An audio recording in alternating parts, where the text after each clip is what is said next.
Қайырлы күн, Әділғазы алқалары, сіздердің алдарыңызда мен Мақсутина бар. Дарынды балаларға арналған Сәкен Сейфуллин атындағы нөмірі 11-ші облыстық мамандандырылған мектеп-лицей-интернатының 8-ші сынып оқушысы боламын. Бүгінгі мен сіздерге таныстырғалы отырған жұмысымның тақырыбы Ақжайықтан бастау алған жол. Жұмыстың негізгі мақсаты мен міндеті Сәкен мектебінен үлкен өмірге аттанып, республика көлемінде танымал болған жас ақын, әдебиетке бет бұрып нық қадам жасаған кен өрісті талант иесі Файзолла Алпамыс Бауыржанұлын және сол арқылы өңіріміздегі түрлі салаларда жарқырай көрінген таланттыларды көпшілікке таныстыру. Ұлтын шын сүйіп, аянбай қызмет қылған осындай таланттылардың істерін қазіргі жас өскелең ұрпаққа үлгі етіп, оларға қолдау көрсету мақсатында бағыт-бағдар беру. Жұмыстың өзектілігі өскелең ұрпақтың елдің болашағына қосатын үлесі жылдармен, қызметпен, я болмаса атақ даңқпен есептелмейтіндігін жеткізе отырып, жас ұрпақтың Қазақстанның болашағына ықпал етемін деген ниетке, қызметіне деген мақтаныш сезімге, туған тілін қадірлеуге, ұлт мүддесі жолында өз ойын ортаға салып еркін жеткізе білуге және әрбір ісіндегі адамгершілік пен адалдыққа шақыру. Сіздердің алдарыңыздағы Файзолла Алпамыс Бауыржанұлы Сәкен мектебінен түлеп ұшып, республика көлемінде танымал болған ақын, аудармашы және Қазақстан жазушылар одағының мүшесі. Файзолла Алпамыс 1995 жылы 6 наурызда Батыс Қазақстан облысы Орал қаласында дүниеге келген. 2012 жылы дарынды балаларға арналған Сәкен Сейфуллин атындағы нөмірі 11-ші облыстық мамандандырылған мектеп-лицей интернатын тәмамдаған. 2012-2016 жылдар аралығында Алматы қаласындағы Әл-Фараби атындағы Қазақ ұлттық университетінде журналистика факультетінде бакалаврде оқыса, 2016-2018 жылдар аралығында Астана қаласындағы Гумилев атындағы Еуразия ұлттық университетінде магистратурада оқиды. Болашақ бағдарламасының стипендияты атанған Алпамыс Файзолла 2024 жылдың қыркүйегінен бастап 2025 жылдың қыркүйегіне дейін Шотландиядағы Абердин университетінде оқымақшы.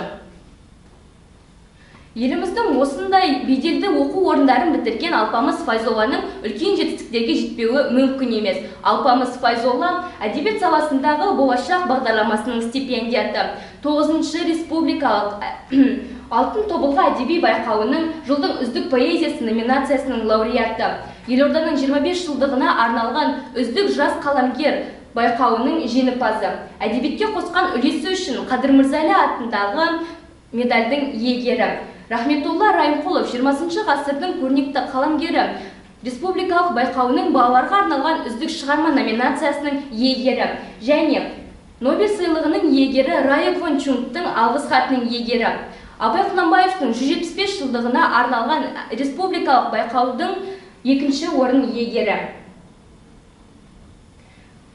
Жаңағы айтылған жетістіктерге дәлел бола алатын оның дипломдары. Файзолла Алпамыс 2018 жылы магистратураны аяқтағаннан кейін бірінші Еуразия ұлттық арнасында тілші қызметін атқарады. Өзінің еңбегінің жемісінің нәтижесінде Таңшолпан, Парасат майданы секілді бағдарламалардың қонағы атанады.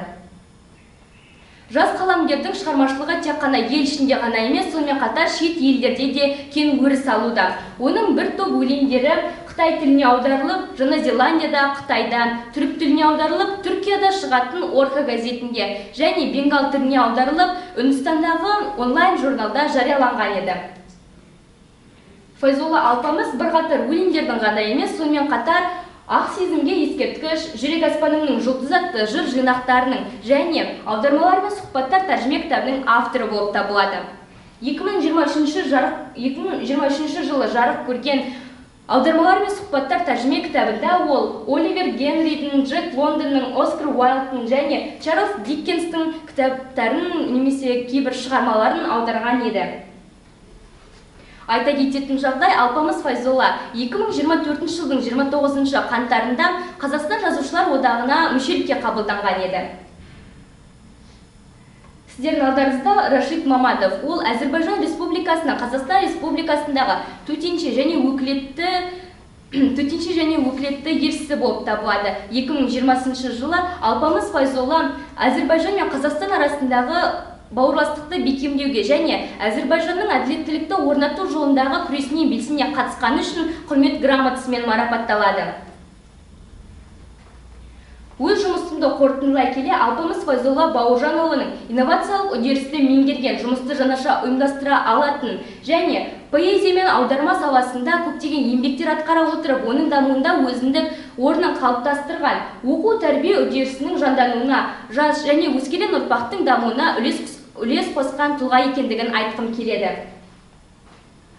Алдарыңыздағы жұмысты жасауда қолданылған әдебиеттер тізімі ол Алпамыс Файзолланың аудармалар мен сұхбаттар тәржіме кітабы, қаламгер.kz сайты, әдебиетпортал.kz сайты және orhaagence.com сайты.